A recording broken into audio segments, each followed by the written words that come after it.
Ya, pendengar PR menanggapi kasus terkait dengan kesejahteraan guru honorer ya. Ini ada pemecatan terhadap guru honorer di Kabupaten Bone, Sulawesi Selatan. Ya, guru honorer di SD Negeri 165 Sadar bernama Hervina yang dipecat karena memposting foto gajinya selama 4 bulan bekerja yang hanya sebesar Rp700.000. Kita akan berbincang bersama dengan pengamat pendidikan Pak Indra Harismiaji yang saat ini sudah tersambung di line telepon. Assalamualaikum, selamat pagi Pak Indra. Waalaikumsalam warahmatullahi wabarakatuh. Selamat pagi Kang Radit, apa kabar? Alhamdulillah baik. Mudah-mudahan Pak Indra juga sehat selalu ya Pak Indra ya. Alhamdulillah baik. Sehat. Ya Pak Indra, ini terkait dengan komitmen pemerintah terhadap kesejahteraan guru honorer. Kita menggunakan atau mulai dari momentum di mana ada kasus pemecatan terhadap guru honorer di Kabupaten Bone, Sulawesi Selatan di SDN 165 ini ya, karena memposting gajinya atau honornya mungkin lebih tepat ya, 4 bulan bekerja hanya sebesar Rp700.000. Dua hal ini terkait dengan pemecatan, kemudian juga ini yang juga mungkin menjadi gambaran bagaimana nasib guru honorer di Indonesia saat ini. Pak Indra, silakan. Ya, yang pertama satu hal yang harus diluruskan, dan ini langsung dari kepala sekolahnya sendiri mengatakan pemberhentian Bu Hervina ini bukan karena beliau mengunggah gajinya yang 700.000 berapa bulan begitu. Tetapi memang di sekolahnya sudah ditempatkan 2 CPNS yang memang ditempatkan oleh pemerintah di sekolah tersebut. Jadi memang tidak ada tempat untuk Bu Hervina. Jadi bukan karena beliau mengunggah, tetapi karena memang sudah tidak ada posisi untuk beliau. Nah, yang kedua di sini menunjukkan bahwa tata kelola guru di Indonesia ini memang kacau balau. Jadi kita kan selalu dengar kalau yang namanya guru honorer itu ya penghasilannya, ya kalau tadi kita bicara 700.000 per bulan saja, itu kan sudah di bawah upah minimum kan. Betul. Apalagi kalau kita bicara 700.000 per berapa bulan? 3 atau 4 bulan? 4 bulan, ya? Untuk 4 bulan. Nah, kan gitu. Jadi nggak sampai 200.000 per bulan kan gitu. Bisa buat beli apa sekarang? Coba di Bandung 200.000 dapat apa juga? Ya kan? Iya. Makan cilok tiap hari aja habis itu rasanya. Nah, jadi problemnya memang di tata kelola. Kita ini lucu kita kan selalu dengar kenapa kita punya banyak guru honorer ini, karena kita kekurangan guru.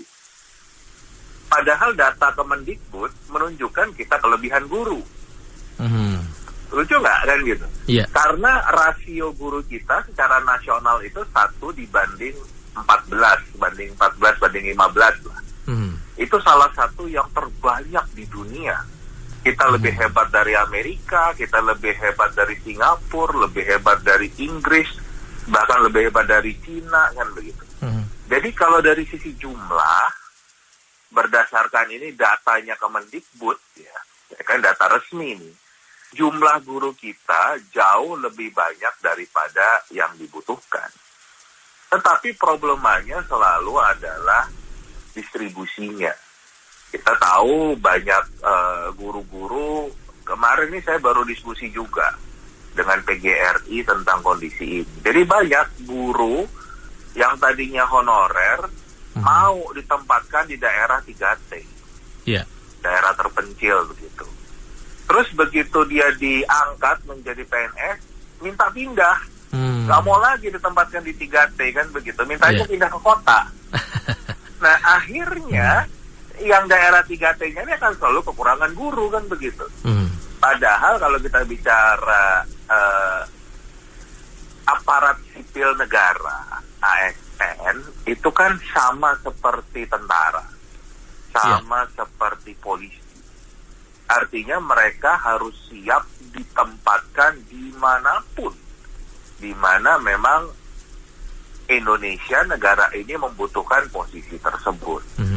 Nah ini yang belum dilakukan, sehingga angka guru honorer itu sejak tahun 99 kenaikannya itu sampai 860%, Kak.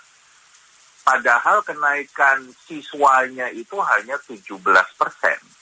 Kenaikan guru ASN itu PNS sudah 23%. Jadi dari jumlah kenaikan siswa dengan prosentase kenaikan guru itu udah nggak berimbang. Gitu. Nah, apalagi nih kita lihat era pandemi ini nih, ya kan? Ini makin banyak sebetulnya guru yang tidak efektif, tidak produktif.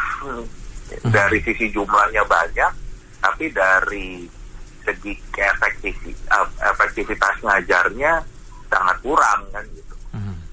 Nah, jadi kalau kita melihat dari kacamata kepentingan bangsa ini, ya, kita harus mengelola dulu. Sebetulnya kan kalau era sekarang kan lebih gampang kan. Kita dengan pakai Google Map aja kan bisa tahu Indonesia itu punya berapa sekolah, titiknya ada di mana, jadi butuh berapa guru kan gitu. Iya. Kan tinggal ditempatkan, oh daerah ini sekian, Bandung sekian, Cimahi sekian, Sukabumi sekian kan gitu. Titiknya di mana, dan kita bisa lihat kualifikasinya. Tapi sudah puluhan tahun ini seakan-akan dibuat menjadi dagangan politik. Karena kalau kita bicara nasib guru-guru honorer ini, akan selalu ada mereka-mereka yang menjadi pahlawan untuk membela guru-guru ini, ya kan? Tetapi hanya sampai diangkat menjadi sebuah konsumsi politik. Kasian guru-gurunya di PHP-in terus kan begitu. Kayaknya dibela terus, tapi ya udah cuman dibela aja kan begitu. Tapi terus nggak ada perubahan karena apa? Tata kelolanya tidak dibenahi kan gitu. Kita kebanyakan guru ya kan selalu kebanyakan guru. Bahkan kan lucunya sekarang langkah Kemendikbud mau merekrut 1 juta guru. Betul. Nah ini yang pertama, buat apa? Anggarannya dari mana? Ya kan? Akhirnya kan tadi menjadi kelihatannya keren ya mau merekrut 1 juta guru. Pendidikan ini bukan pabrik. Kita butuh guru-guru yang mumpuni. Guru ini jangan dianggap setiap orang bisa jadi guru, karena ini berdampak pada masa depan anak-anak kita. Jadi harapan saya dengan program Pak Jokowi yang mengatakan pembangunan SDM unggul, ya betul-betul dikelola untuk mencapai SDM unggul tersebut, nggak sembarangan kan gitu. Ini pandangan saya tentang bagaimana fenomena ini. Ya, baik. Artinya memang problemnya saat ini terkait dengan guru ini bukan dari kekurangan, melainkan pola sebarannya yang memang tidak sesuai dengan kebutuhan di lapangan, begitu ya Pak Indra ya? Pola sebaran juga. Terus ada lagi nih yang menarik nih. Bank Dunia tahun 2020 kemarin baru merilis lagi sebuah kajian akademis mereka menunjukkan ternyata 25% dari guru-guru Indonesia itu suka bolos. 25%? 25%, jadi seperempat. Iya. Jadi kan wajar kalau seakan-akan kita kekurangan guru. Iya. Nah, jadi gini loh, kadang-kadang yang terjadi nih, kenapa juga kita punya kebanyakan guru honorer, ya kan? Tadi ada guru PNS, nggak pernah masuk nih, bolos terus misalnya. Kan murid-muridnya nggak ada yang ngajar nih. Yeah. Akhirnya kepala sekolah daripada jadi komplain sama orang tua, oleh masyarakat, udahlah ngambil guru honorer yang kualitasnya juga kadang-kadang dipertanyakan. Betul. Dan akhirnya hanya mengambil mereka yang mau digaji, ya contoh seperti tadi 700.000 untuk 4 bulan. Yeah. Kan mendingan jadi driver ojol saya daripada ngajar. Iya. Ya kan? Tetapi mereka memilih untuk mengajar. Kan ini berarti kan dari sisi kualitas juga harus kita pertanyakan. Kenapa sih orang ini mau digaji 700.000 selama 4 bulan? Bukan artinya menghakimi pasti orangnya kualitasnya buruk ya. Bukan itu maksud saya. Tapi kan secara logika, kenapa mereka mau? Iya. Sedangkan ada pilihan lain untuk menjadi driver ojol saja penghasilannya bisa lebih dari itu, ya kan? Nah itu yang akhirnya menjadi sebuah lingkaran setan, menjadi problem besar. Itulah yang membuat juga mutu pendidikan kita salah satu yang terburuk di dunia. Tapi ujungnya adalah tata kelola gurunya yang betul-betul harus dibenahi. Itu kan. Baik, pendengar PR, saat ini kita masih berbincang bersama dengan pengamat pendidikan Pak Indra Karismiaji di line telepon. Pak Indra, untuk memperbaiki tata kelola, ini kan sebetulnya di Indonesia ini kan banyak orang pintar sebetulnya ya Pak Indra ya, dan rasanya tidak mungkin kalau hal-hal seperti ini tidak teridentifikasi sebagai masalah oleh mereka yang sebetulnya ada di lingkaran pemerintah, di mana mereka sebetulnya bisa berkontribusi secara langsung untuk membuat kebijakan. Sebetulnya apa sih problemnya sebetulnya kalau Anda melihat lebih dalam begitu Pak Indra? Kalau mau jujur di dunia pendidikan kita ini memang masih banyak orang yang memiliki kepentingan untuk membuat bangsa ini tetap bodoh. Oke. Kalau bangsa ini tetap bodoh kan gampang dibodohi. Buktinya nih kan gitu, kita selalu belajar sejarah kalau Indonesia itu dijajah Belanda 350 tahun kan? Tapi faktanya yang datang pertama kali itu bukan kerajaan Belanda, tetapi perusahaan Belanda. Pernah dengar nggak sih perusahaan itu menjajah sebuah negara? Gitu. Pernah nggak kita mau dengar, wah pikiran rakyat mau menjajah Malaysia gitu? Kan lucu kan? Ya kan? Gitu. Sebetulnya mereka datang kan untuk berdagang. Nah, tetapi karena tadi mereka melihat ada opportunity untuk mengeruk kekayaan lebih besar dengan cara mengadu domba bangsa Indonesia, ya ini yang dilakukan. Makanya kalau kita mau jujur, ini tanpa mendiskreditkan perjuangan para pahlawan kita ya. Tapi kalau kita mau teliti lebih dalam lagi, contohlah misalnya perang Sultan Hasanuddin. Kan perangnya bukan lawan Belanda, tapi melawan Arung Palaka, Sultan Bone kan begitu. Perang Diponegoro bukan melawan Belanda, tetapi melawan Hamengkubuwono kelima. Jadi kan sebetulnya yang perang adalah orang Indonesia lawan orang Indonesia yang lain kan. Dari dulu kan begitu. Nah Belanda kan cuman ngambil untungnya aja ya. Oke, kamu saya kasih senjata deh kan gitu. Tapi nanti rempah-rempahnya buat saya ya. Nanti ini kalian berantem aja kan gitu. Nah, tapi tahun 2021 masih dipakai nggak? Masih.